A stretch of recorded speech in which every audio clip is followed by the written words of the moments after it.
नमस्कार दोस्तों। आज की कहानी है आईना। अरे बहू, तुम्हें तो हर समय बस अपने पति के साथ इश्क लड़ाने की ही सोचती रहती है। घर गृहस्थी से जैसे तुम्हारा कोई लेना देना ही नहीं है। जब देखो तब कोई न कोई बहाना बनाकर कमरे में घुस जाती है, मानो यह घर नहीं कोई हनीमून स्पॉट हो। अभी शादी को माना मुश्किल से 8 महीने हुए हैं और तुमने तो जैसे सारी हदें ही पार कर दी। चूल्हे पर सब्जी चढ़ाकर गैस बंद करना भूल गई। वो जल जल कर राख हो गई।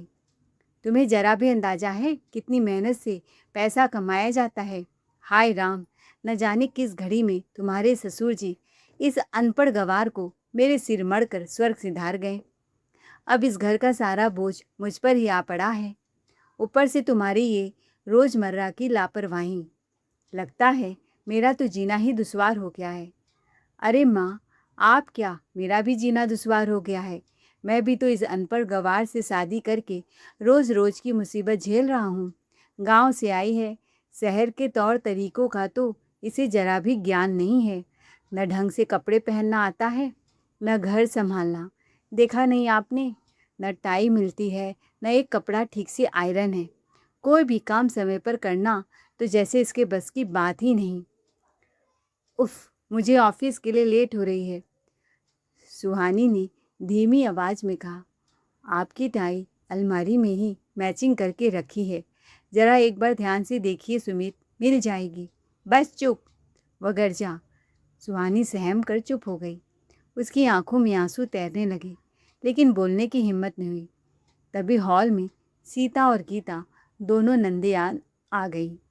वाह भाभी, सीता ने ताना मारा, न मेरे बच्चे को समय पर दूध देती हो, न मुझे एक कप कॉफ़ी मिलती है सुबह सुबह। आखिर तुम करती क्या हो दिन भर? जॉब करती तो कम से कम पैसे कमा कर लाती, पर घर का काम भी ठीक से नहीं होता है तुमसे। गीता भी तुनक कर बोली, मुझे भी कॉलेज के लिए लेट हो रहा है, अभी तक नाश्ता भी तैयार नहीं है। क्या फ़ायदा ऐसी बहू का? पूरा घर एक साथ सुहानी पर टूट पड़ा। हर कोई उसे कोसने लगा। कोई ताने मार रहा था तो कोई शिकायतों की झड़ी लगा रहा था। बेचारी सुहानी बीच में खड़ी थी, घबराई सहमी हुई, जैसे किसी तूफान में फंसी हो। आंखों से आंसू लगातार बह रहे थे, लेकिन उसकी सुनने वाला वहाँ कोई नहीं था। एक ससुर जी थे जो उसका पक्ष लेते थे, लेकिन वह भी 4 महीने पहले स्वर्ग सिधार गए। अरे बहू, कम से कम गैस तो बंद कर देती या मुझे भी आवाज़ लगा देती। पूरी सब्जी जला दी, सारा सामान बर्बाद कर दिया।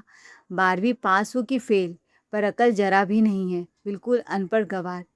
अरे माँ, सुमित गुस्से में बोला, मैंने तो इससे शादी करके अपनी किस्मत ही फोड़ ली। अब खड़ी खड़ी मेरा मुंह क्या देख रही है? जा फिर से सबके लिए नाश्ता बना कि भूखे पेट ही मार डालोगी। ममता जी ने तुनक कर अपनी बहू सुहानी से बोला। सुहानी ने सिर झुकाकर कहा, जी मम्मी जी, मैं भी बनाती हूँ, कहकर रसोई में चली गई। अगले दिन सुबह ही सुमित ने सख्त लहजे में कहा, देखो सुहानी, आज शाम को मेरे दोस्त घर आएंगे, कुछ ढंग का खाना बनाना, और हाँ, कोशिश करना कि उनके सामने बिल्कुल मत आना। मुझे तुम्हें दिखाने में शर्म आती है। उनकी बीवियां सब पढ़ी लिखी नौकरी करने वाली हैं, तुम्हारी तरह कम पढ़ी लिखी अंगूठा छाप नहीं, समझी? बस चुपचाप अच्छा खाना बना देना। ये सब सुनकर सुहानी का दिल जैसे एक बार फिर टूट गया, लेकिन उसने कुछ नहीं कहा, बस चुपचाप रसोई में जाकर तैयारी में लग गई। आटा गूंथा, बैगन भुना, फिर जल्दी जल्दी सब्जियों का मसाला भून रही थी कि तभी पीछे से छोटी ननद गीता की आवाज़ आई, भाभी, ज़रा मेरे लिए एक ग्लास ठंडा पानी तो लाओ।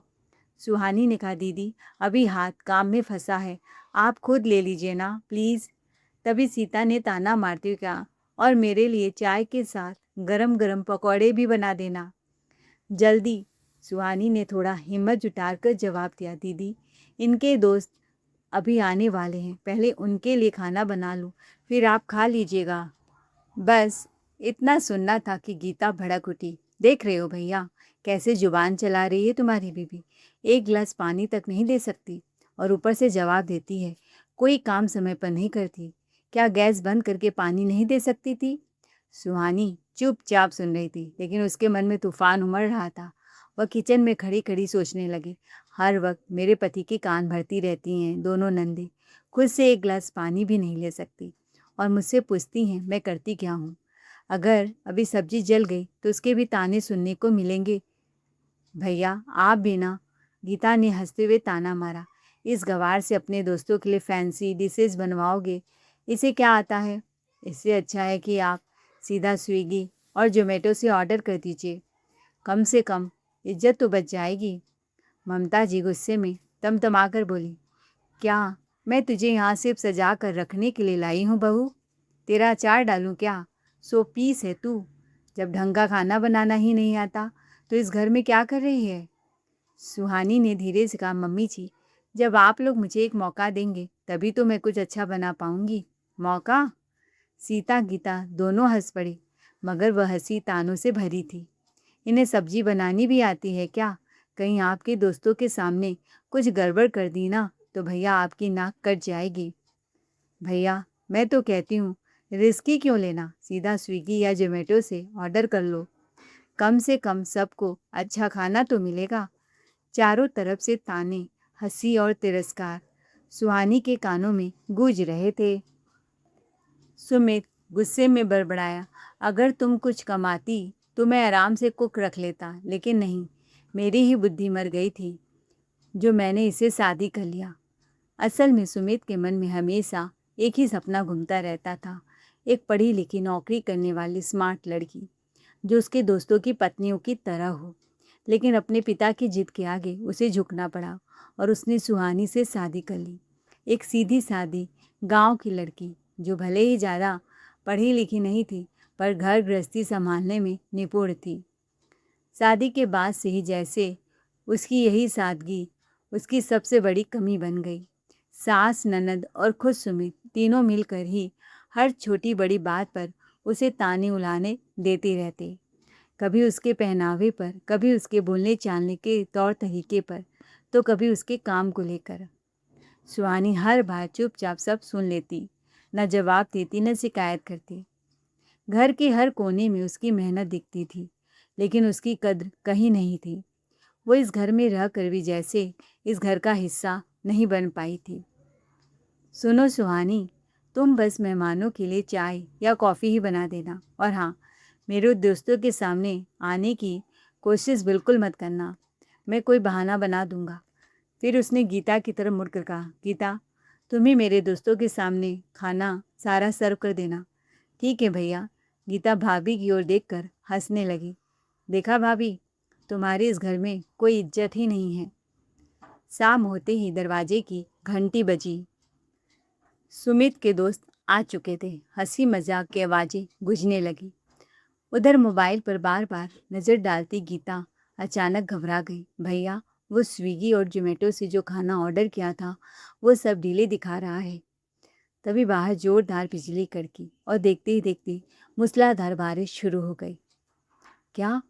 सुमित के चेहरे का रंग उड़ गया। इस बारिश में तो डिलीवरी भी टाइम पर नहीं आएगी। अब क्या होगा? कुछ ही देर में ऑर्डर कैंसिल हो गया। अब सुमित के माथे पर पसीना था। दोस्तों को बड़े शान से डिनर पर बुलाया था और अब खाने का कोई इंतजाम ही नहीं। उधर बाहर बारिश का तूफान और इधर सुमित के मन में बेचैनी का तूफान। तभी किचन के कोने में खड़ी सुहानी ने सब कुछ सुन लिया। आज अगर मैंने कुछ नहीं किया तो इनका नाम खराब होगा। वो पूरे दिल से काम में लग गई। थोड़ी ही देर में किचन में से खुशबू फैलने लगी। देसी घी में तड़का, मसालों की महक, गरम गरम बाटियाँ। सुहानी ने अपने गांव की खास डिशेज बनानी शुरू कर दी। सुमित वो बस हैरान खड़ा था। जिसे वो गवार कहता था वही आज उसकी इज्जत बचाने में लगी थी। कुछ ही देर में किचन मानो किसी जादू की खुशबू से भर उठा। सुहानी ने इतनी तेजी से काम शुरू किया जैसे उसके दो नहीं चार चार हाथ हो। आटा गूंथना, बाटी सेकना, चूरमा तैयार करना, बैगन को भूनकर उसका लाजवाब भरता बनाना, सब कुछ एक साथ, बिना रुके, बिना घबराए। खाने की खुशबू हर तरफ फैल गई। गरम गरम सत्तू की बाटी, चूरमा, धुएं की हल्की महक के साथ बैगन का भरता, ताज़ा कटा सलाद, घर का बना अचार और कुरकुरे पापड़, सब कुछ उसने इतनी सफाई और तेजी से तैयार किया कि किसी को यकीन ही नहीं हो रहा था। बिना किसी मदद के, बिना एक शब्द बोले, वो बस चुपचाप अपना काम करती रही। और फिर पलक झपकते ही उसने सब कुछ सजा सवार कर डाइनिंग टेबल पर परोस दिया। टेबल पर रखा खाना किसी दावत से कम नहीं लग रहा था। उधर बाहर बैठे मेहमान, जो अब तक बेसब्री से खाने का इंतजार कर रहे थे, जैसे ही खाने की खुशबू उनके पास पहुंची, उनकी नज़रें खुद ब खुद डाइनिंग टेबल की तरफ खिंच गई। और सुमित, वो तो बस हैरान था। थोड़ी ही देर में दरवाजे की घंटी फिर बजी। जोमेटो का ऑर्डर आखिरकार अंत में पहुंच गया। गीता जल्दी से पैकेट लेकर अंदर आई, लेकिन इससे पहले कि वो कुछ कह पाती, डाइनिंग टेबल पर बैठे सुमित के सब दोस्त उसी देसी खाने पर टूट पड़े थे। किसी ने उस पार्सल की तरफ देखा तक नहीं। अरे वाह! एक दोस्त उंगलियां चाटते बोला, क्या स्वाद है यार, मजा आ गया। दूसरा हंसते हुए बोला, सुमित तू तो छुपा रुस्तम निकला। भाभी ने तो कमाल का खाना बनाया है। इतना स्वाद तो हमने कहीं खाया ही नहीं। तीसरा दोस्त चटकारे लेते हुए बोला, अरे भाई, हमें अभी तक भाभी से मिलवाया क्यों नहीं? इतनी टैलेंटेड है और तूने छुपा कर रखा है। फिर उसने मजाकिया अंदाज में कहा, एक हमारी बीवियां हैं, एक गिलास पानी देने में भी 100 नखरे करती हैं। रोटी बनाना तो दूर, माँ बाप को समय पर एक कप चाय भी नसीब नहीं होता। सब हंस पड़े। सच में यार, एक और दोस्त बोला, तेरा तो जीवन स्वर्ग है और एक हमारा जीवन नरक। हम तो तरस जाते हैं ऐसे घर के खाने के लिए। वाह भाभी, किसी ने जोर से कहा, आपके हाथों में तो जादू है, जादू। दरवाजे के पीछे खड़ी सुहानी ये सब सुन रही थी। आज पहली बार उसे अपने ही घर में सम्मान मिला था। वहीं दूसरी तरफ दोनों नंदे, सीता और गीता, अंदर ही अंदर जल भुन रही थी। सीता ने धीरे से गीता के कान में कहा, देखा, आज तो भाभी ने सबका दिल जीत लिया। अब भैया भी इन्हीं के पक्ष में हो जाएंगे। गीता ने ओठ भींचते हुए जवाब दिया, हाँ, आज तो इनकी किस्मत साथ दे गई, वरना रोज न कुछ तो गड़बड़ करती ही है। उसके बनाए बाटी चूरमा की खुशबू और स्वाद ने जैसे सबका दिल जीत लिया था। तभी सुमित हल्की मुस्कान के साथ मगर ताने भरे अंदाज में बोला, यार, जो भी कहो, नौकरी करने वाली पत्नी की बात ही कुछ और होती है। उनकी पर्सनालिटी, उनकी स्मार्टनेस, भला एक साधारण घरेलू लड़की उससे मुकाबला क्या कर सकती है। यह सुनते ही उसके तीनों दोस्त एक साथ बोल पड़े, सुमित, तुम गलत सोच रहे हो। तमीज और संस्कार डिग्री से नहीं, परवरिश से आते हैं। और सच कहे तो हमने आज भाभी के हाथों में जो स्वाद और अपनापन देखा है, वह हर किसी में नहीं होता। सुमित एक पल के लिए चुप हो गया। उसके पास कोई जवाब ही नहीं हो। कुछ देर बाद जब सब मेहमान चले गए तो माहौल फिर बदल गया। सुमित उसके पास आया। सुहानी ने सोचा वह उसका शुक्रिया करेगा, उसके हाथ चूम लेगा, लेकिन जो उसने कहा वह सब तीर बनकर सीधे दिल में चुभे। सुमित बोला, ज़्यादा खुश होने की जरूरत नहीं है सुहानी। ये लोग बाटी चोखा की तारीफ इसलिए कर रहे थे क्योंकि इनके घर ऐसे साधारण खाना बनते ही नहीं हैं। इनकी ज़िंदगी अलग है। हर महीने मोटी मोटी सैलरी आती है, उसी पर ये लोग ऐश करते हैं। अगर तुम्हारे जैसी पत्नी इन्हें मिल जाती ना, तो असली ज़िंदगी का मतलब तब समझ में आता। इतना सुनते ही जो खुशी कुछ देर पहले उसके चेहरे पर थी, वो पल भर में गायब हो गई। वो चुपचाप अपने आंसू छुपाती रही और मन ही मन सोचने लगी, क्या मुझ में कोई काबिलियत ही नहीं। खैर, वो किचन में गई, सारा किचन समेटा और बिना खाना खाए ही बिस्तर पर चली गई। सुहानी पति के प्यार के 2 मीठे बोल के लिए तरसती रही। ऐसे ही दिन बीत रहे थे। फिर एक सुबह घर का माहौल कुछ बदला बदला सा था। सुहानी ने देखा ममता जी का चेहरा फूलकर गुब्बारे जैसा हुआ है। आंखों में गुस्सा साफ झलक रहा था। वो मन ही मन घबरा गई, हे भगवान, अब आज क्या तूफान आने वाला है। तभी सुमित ने पास आकर पूछा, क्या हुआ माँ, इतनी नाराज क्यों हो? आप चाय भी नहीं पी रही हैं? ममता जी झुंझलाकर बोली, अरे, शहर से फ़ोन आया था, तेरे पापा के रिश्तेदारी में शादी है, सबको बुलाया है, अब बताओ मैं इस गँवार बहू को वहाँ कैसे ले जाऊँ? उन्होंने तिरस्कार भरी नज़र से सुहानी की तरफ देखा। तुझे तो पता है, तेरी बड़ी ताई कितनी इतराती हैं। उसकी नौकरी वाली बहू लाखों रुपए कमाती है हर महीने। घर में एक से महँगे आलीशान सामान है। अब वो वहाँ इतना दिखावा करेगी और मुझे हर बात में नीचा दिखाएगी। मैं क्या करूँगी? इस गुड़ गोबर को साथ ले जाकर। सीता तुरंत बोली, हाँ मम्मी, आप बिल्कुल सही कह रही हैं। भाभी के तौर तरीके से तो हमें भी लोगों के सामने बात करने में शर्म आती है।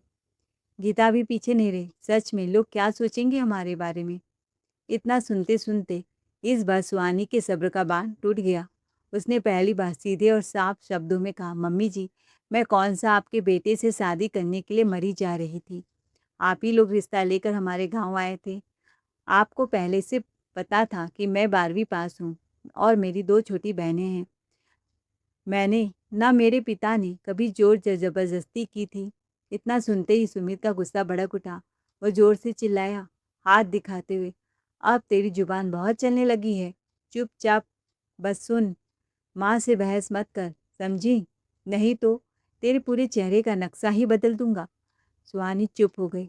वो चाह कर भी मायके लौट नहीं सकती थी, क्योंकि उसके हर कदम का असर उसकी 2 छोटी बहनों के भविष्य पर पड़ता। उसकी वजह से उनकी शादी या इज्जत पर आँच नहीं आनी चाहिए। इसीलिए वो चुपचाप सब कुछ सहती रही। और फिर उसके पिता की हालत भी कोई ऐसी नहीं थी कि वो उसे सहारा दे पाते। गीता और सीता एक दूसरे की तरफ देखकर धीरे से फुसफुसाई, माँ, अगर आप इसे घर पर छोड़ कर जाओगी तो क्या पता ये पीछे से तिजोरी ही साफ कर दे। सीता ने आंखें सिकोड़ते हुए कहा, हाँ मम्मी, आजकल भरोसा ही किस पर किया जाए। हमें तो इसकी नीयत पर भी शक होता है। ममता जी के चेहरे पर चिंता की लकीरें और गहरी हो गई। वो बेचैनी से इधर उधर टहलने लगी। यही बात तो मुझे खाए जा रही है। उन्होंने माथा पकड़ते हुए कहा, अगर इसे घर पर छोड़ दूं तो चैन नहीं मिलेगा, और साथ लेकर जाऊं तो वहाँ मेरी इज्जत का क्या होगा। खैर, कुछ दिन बाद ममता जी परिवार सहित शादी में शामिल होने चली गई। शादी का माहौल पूरे जोश में था। ढोल नगाड़े, रोशनी, मेहमानों की चहल पहल, और इसी भीड़ के बीच सुहानी जैसे इस घर का हिस्सा बन गई हो। वो हर काम इतनी सहजता और अपनापन से संभाल रही थी, मानो वह मेहमान ने घर की हो। कहीं मेहमानों का स्वागत, कहीं किचन में मदद, हर कोई उसकी तारीफ पर तारीफ कर रहा था। बहू तो बहुत ही समझदार और सलीकेदार है। लेकिन इन सब के बावजूद सुमित के मन में वही पुराना ख्याल घूम रहा था, काश मेरी पत्नी भी पढ़ी लिखी नौकरी करने वाली होती। वो ना सुहानी से प्यार से बात करता, न ही उसके पास आने की कोशिश करता। खैर, शादी बीत गया, फिर से आई जॉब वाली बहू, कमाऊ बहू। सुमित और ममता जी के कलेजे में फिर से आग लग गई। ममता जी को एक बात खटकने लगी। उनकी जेठानी सविता जी न तो शादी में आई थी, न उनका बेटा, और न ही उनकी बहू, जिसकी बहुत तारीफ करती थी। ममता जी बार बार इधर उधर देख रही थी। अजीब बात है, सविता दीदी तो हर जगह सबसे पहले पहुंचती हैं। आसपास खड़े लोग भी कानाफूसी करने लगे। हाँ, सच में इतनी बड़ी शादी में उनका ना आना हुआ, कुछ तो बात जरूर है। बार बार फ़ोन मिलाया गया, पर किसी ने फ़ोन तक रिसीव नहीं किया। ममता जी को अपनी जेठानी सविता जी से बहुत लगाव था। उनके हर दुख सुख में, खासकर आर्थिक तंगी में, सविता जी हमेशा सबसे पहले मदद के लिए खड़ी हो जाती थी। इसी अपनापन के कारण ममता जी पूरे परिवार के साथ उनसे मिलने उनके घर पहुंच गई। दरवाजे की घंटी बजी, एक बार, 2 बार, लेकिन काफ़ी देर तक कोई जवाब नहीं आया। आखिरकार दरवाज़ा खुला। सामने खड़ी थी उनकी बहू नेहा, जीन्स टॉप पहने, हाथ में सिगरेट, जो उन्हें देख सामने छिपा लिया। चेहरे पर अजीब सी बेपरवाही थी। ओह चाची जी, आप लोग? मैंने सोचा मेरे दोस्त होंगे। अरे मम्मी जी तो अपने मायके गई हैं, उनकी माँ बीमार है ना, इसीलिए शादी में नहीं आ पाई। ममता जी ने हैरानी से पूछा, अरे घर की शादी थी और तुम लोग नहीं आए? अरे चाची जी, आप लोग अंदर आइए ना। ममता जी के कदम जैसे थम गए। घर का हाल देखकर वो सन्न रह गई। जहाँ वो हमेशा सलीके और अमीरी की कल्पना करती थी, वहाँ सब कुछ बिखरा पड़ा था। कपड़े इधर-उधर फेंके हुए थे, पलंग के नीचे शराब की बोतलें, टेबल पर ताश के पत्ते, पूरा घर जैसे अस्त-व्यस्त और बेजान लग रहा था। ममता जी की आंखें फटी की फटी रह गई। क्या यही वो घर है जिसकी मैं हमेशा तारीफ करती थी? सुहानी चुपचाप ये सब देख रही थी और एक नज़र ममता जी पर डाल रही थी, जैसे बिना कुछ कहे कि उससे सवाल कर रही हो, यही है वो बहू, जॉब वाली बहू, जिसकी आप मिसाल देती थी? तभी सुहानी ने कहा, दीदी मुझे वॉशरूम जाना है। वो थोड़ी झिझकी, वो चाह रही थी यह लोग चले जाएं वापस। फिर बोली, हाँ, वॉशरूम उधर कमरे में है, मैं भी चाय नाश्ता का इंतज़ाम करती हूँ। नेहा ने सोचा चाय पिलाकर उन्हें घर से रफा दफा कर दूंगी। सुहानी अंदर गई। वॉशरूम में पहुंचकर जैसे ही उसने दरवाज़ा बंद किया, उसे किसी से के रोने की हल्की सी आवाज़ सुनाई दी। पहले तो उसने ध्यान नहीं दिया, लेकिन फिर वही सिसकियां दोबारा सुनाई दी। इस बार वो चौंक गई। आवाज़ ऊपर से आ रही थी। सुहानी का दिल जोर जोर से धड़क रहा था। वो सीढ़ियां चढ़कर ऊपर पहुंची। दरवाज़ा बाहर से बंद था। उसने दरवाज़ा खोला, फिर जो देखा तो उसके पैरों तले ज़मीन खिसक गई। कमरे के एक कोने में सविता जी यानी ताई जी बंद थी। उनकी हालत बेहद खराब थी। पतली, कमजोर, चेहरा पीला पड़ चुका था। आंखों में दर्द, बेबसी साफ झलक रही थी। वो तेज तेज रो रही थी। सुहानी घबरा गई। ताई जी, आप यहाँ इस हालत में? सविता जी ने मुश्किल से सिर उठाया, आंखों में आंसू भरा। बेटी, तुम कौन? मैं ममता जी की बहू सुहानी हूँ, और आप मेरी शादी में आई थी। हाँ हाँ, कुछ कुछ याद आ रहा है। उनकी आवाज़ काँप रही थी। पर आपकी यह हालत? सविता जी की आंखों से आंसू बहने लगे। जिस बहू की मैं सबके सामने तारीफ करती थी, वही आज हमें वो समझती है। शिवानी ने घबरा कर जोर से पुकारा, मम्मी जी, सुमित, जरा ऊपर तो आइए, जल्दी। उसकी आवाज़ में ऐसी बेचैनी थी कि दोनों घबरा कर तुरंत छत की ओर भागे। पीछे पीछे नेहा भी दौड़ी। चेहरे पर गुस्सा साफ झलक रहा था। रुको, ऊपर जाने की जरूरत नहीं है। उसने रोकने की कोशिश की, लेकिन इस बार कोई नहीं रुका। जैसे ही ममता जी की नज़र सविता पर पड़ी, वो चीख पड़ी, दीदी, ये कैसी हालत बना रखी है आपने? नेहा ने कहा, आप मायके गई हैं? सविता जी कमज़ोर आवाज़ में बोली, मत पूछ ममता, जिस कमाऊ बहू पर मुझे घमंड था, उसी ने मेरा घमंड चूर चूर कर दिया। उसकी आंखों से अविरल धारा आंसू के बहने लगे। मुझसे दिन रात काम करवाती है, पूरे घर का झाड़ू पोछा बर्तन सब कुछ, यहाँ तक कि मेरा अपना कमरा भी मुझसे छीन लिया।